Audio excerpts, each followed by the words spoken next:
Welcome to SKF Racing Podcast.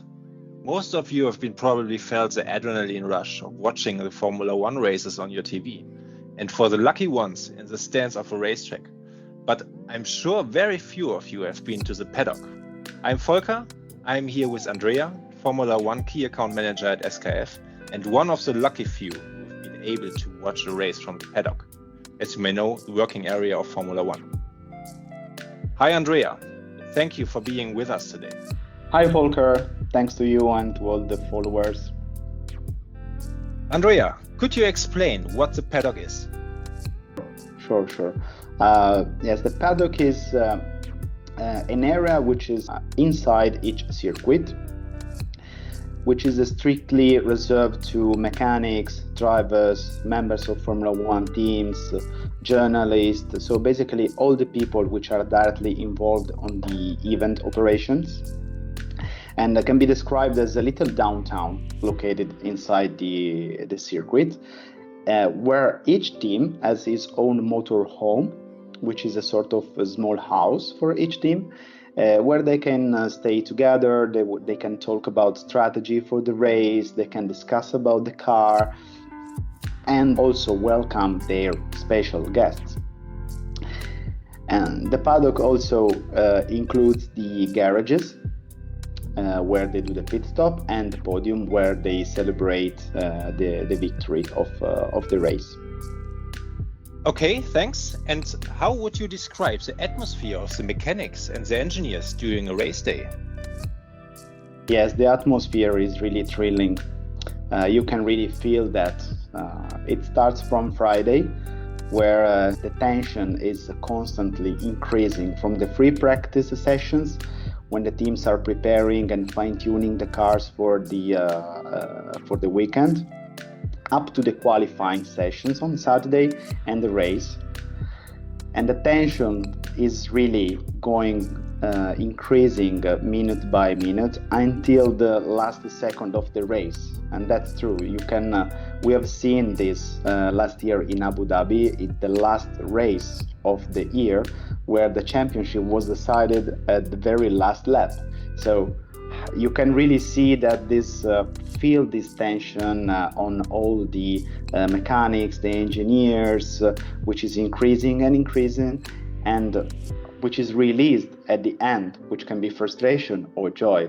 So to be there, you feel really lucky, you really feel what the others are doing, and you just enjoy the atmosphere itself. In Formula One, top teams use SKF bearings for their cars. How do these products contribute to a better performance during the race? Yeah, that's a very valid question, Volker. Thanks for that. So we use our bearings in all car applications, such as a power unit, gearbox, steering system, suspensions, wheels, and each of them is studied to improve performances of the car. And to do this, we can't use catalog or standard bearings. We design special bearings with special features and materials. We have more than 300 bearings in a Formula One car.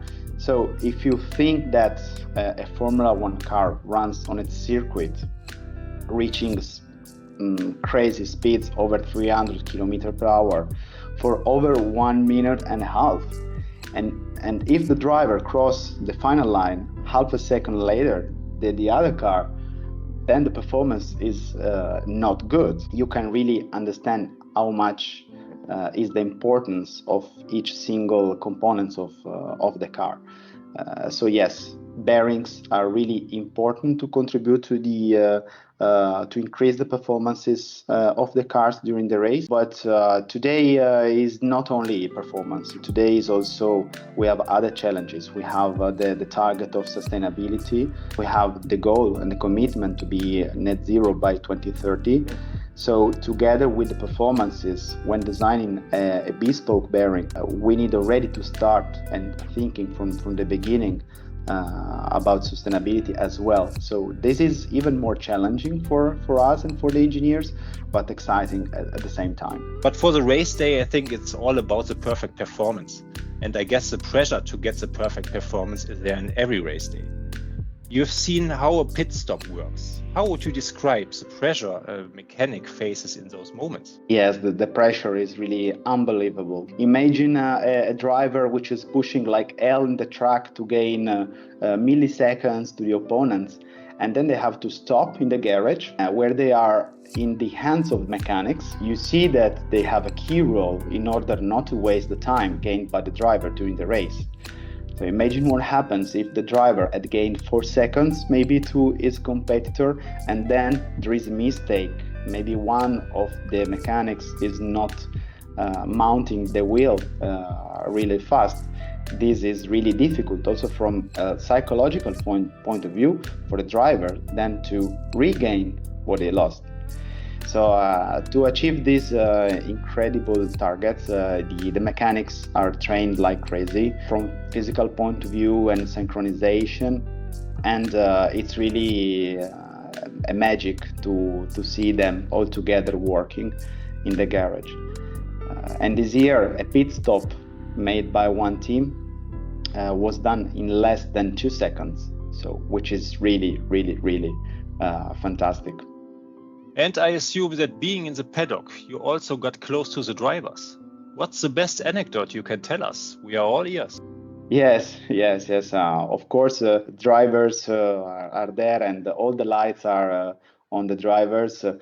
Of course, it's very difficult to get in touch with them during the entire weekend.